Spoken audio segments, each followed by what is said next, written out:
Bonjour, je suis Marine Vlody, j'ai 26 ans. Je suis actuellement à Madagascar, à Antananarivo. J'effectue une mission de volontariat à l'OIF et cette mission de volontariat de solidarité internationale est en partenariat avec France Volontaire, l'antenne de la Réunion de France Volontaire et le département de la Réunion.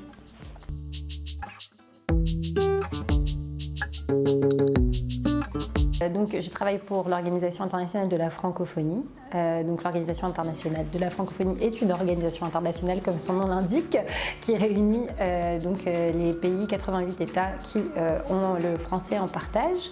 Mais au-delà de la promotion de la langue française, qui est une mission évidente de l'organisation internationale, de l'OIF, l'organisation a aussi pour mission de transmettre et de partager, de promouvoir les valeurs qu'il y a autour de la langue française, qui sont la solidarité, la démocratie, la bonne gouvernance, la lutte contre la corruption, et qui du coup se manifestent à travers leur programmation et les différents programmes qu'ils mettent en œuvre.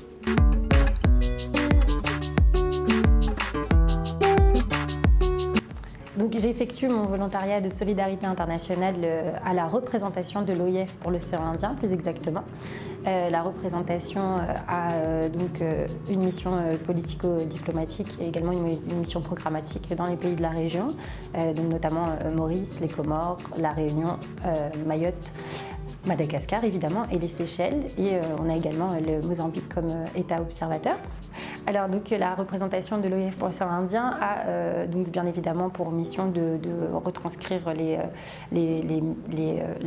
programmes du siège dans l'océan Indien, mais elle a aussi des missions qui lui sont un peu spécifiques étant donné son insularité, et notamment on travaille sur l'économie bleue ou le tourisme durable, qui sont des sujets quand même prégnants pour la région.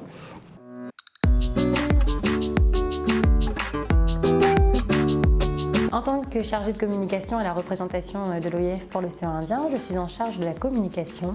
Je suis attachée de communication, donc je m'occupe de tout ce qui a trait à la communication des missions de l'OIF dans l'océan Indien.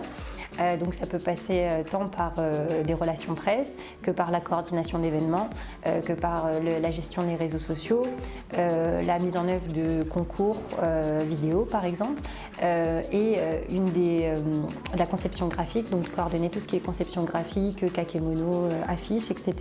Et la partie que j'apprécie le plus, donc c'est plus la coordination des projets vidéo afin d'aller à la rencontre des bénéficiaires et de mettre en avant les bénéfices et les retombées des programmes de l'OIF dans la région.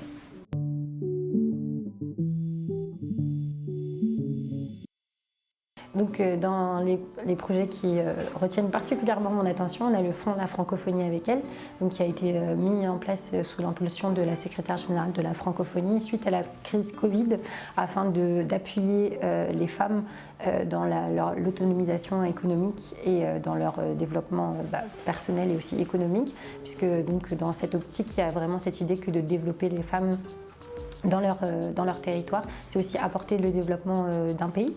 Et c'est aussi parce que dans le cadre de mes missions, j'ai pu aller à la rencontre de ces femmes, les rencontrer, les voir sur le terrain. Et on voit, même si on voit vraiment le changement radical des femmes qui peuvent, par exemple, envoyer leurs enfants à l'école, ne plus se retrouver dans des situations précaires économiquement, sortir de situations de violence intrafamiliale par justement l'autonomisation économique. Et donc voilà, donc ça reste un des projets qui m'a le plus marqué, je pense, et qui continuera de me marquer dans les années à venir.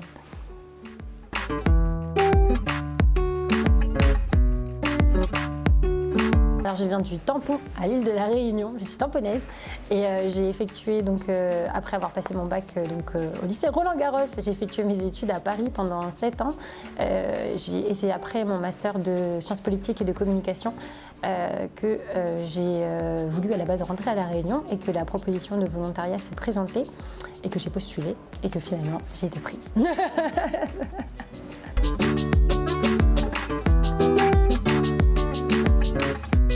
J'ai choisi de faire une mission de volontariat de solidarité internationale parce que tout simplement les missions sont intéressantes. En plus de ça, les missions qui étaient proposées par l'antenne de la Réunion se trouvent donc dans l'océan Indien, donc ce qui nous permet d'avoir accès, d'avoir une ouverture à ce qui est autour de nous, dans les pays autour de nous qui font quand même en partie de notre identité. Et donc aussi, voilà, après avoir fait des études à Paris, qui est une partie de ton identité, de pouvoir commencer à travailler dans l'océan Indien, c'est une belle opportunité.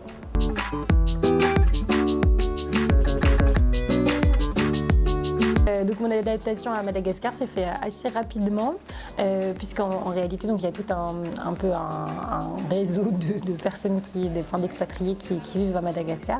Donc on rencontre très rapidement des gens. Et voilà quoi, donc ça s'est fait plutôt bien. Donc que ce soit après, on peut avoir les bons conseils, que ce soit pour les logements, les volontaires qui sont partis avant nous laissent les contacts des personnes qui sont déjà sur place, les bons endroits où manger, les endroits où sortir. Donc on se fait vite intégrer, on a assez vite quand même une vie sociale, ce qui est cool.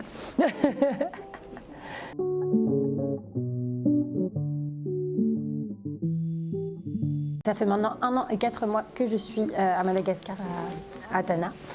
Un souvenir qui m'a marqué, c'est lorsqu'on a interrogé une jeune femme dans le cadre de francophonie avec elle, et qu'elle racontait en fait comment la formation qu'elle avait suivie lui avait permis d'augmenter ses gains par jour. Sauf qu'en fait, quand même dans l'augmentation des gains, elle est passée donc de 5 000 arrières par jour à genre 20 000 arrières, et 20 000 arrières c'est genre 5 €. Et en fait, c'est juste de se rendre compte, surtout quand on lit quand on connaît les parcours un peu des femmes, c'est un peu de se rendre compte déjà toute la force de caractère et toute la détermination que ça leur a demandé de s'autonomiser économiquement, de trouver des solutions pour être indépendante financièrement, etc. Mais qui était dans un contexte qui était vraiment pas facile, là où nous, à côté de ça, on a bénéficié d'éducation, on est parti faire nos études à l'étranger et tout le bazar, quoi. Vraiment, enfin l'étranger, c'était la France, mais voilà, on peut bouger, quoi. Et voilà, c'est je pense que ce qui m'a le plus marqué dans cet échange, c'était vraiment cette rage de vaincre, en fait, ce décalage, et en même temps l'admiration que ça force, parce que t'as pas fait le millième de ce que madame elle a fait, tu vois.